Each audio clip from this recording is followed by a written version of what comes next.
ମରଣର ତାରିଖଟା କପାଳରେ ଲେଖା ହେଇକି ରହିଛି।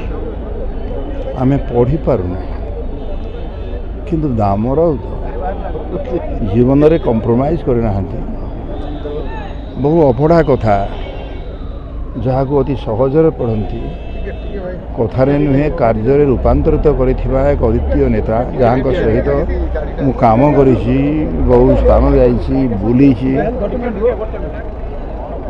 ତେଣୁ ଆଜି ଦିନ ଏକ ଶୋକର ଦିନ, ଦୁଃଖର ଦିନ।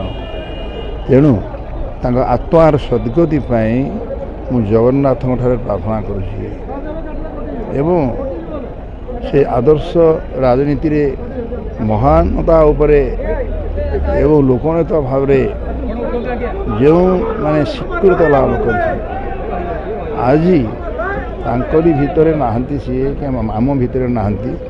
ସେ ଯେଉଁଠି ଥାଆନ୍ତୁ ନା କାହିଁକି, ଆମେ ତାଙ୍କୁ ଅନୁସରଣ କଲେ ରାଜନୈତିକ ନେତାମାନେ ଯେଉଁମାନେ ରାଜନୀତି କରୁଛନ୍ତି, ବହୁ କଥା ତାଙ୍କଠୁ ଶିଖିବାର ଅଛି।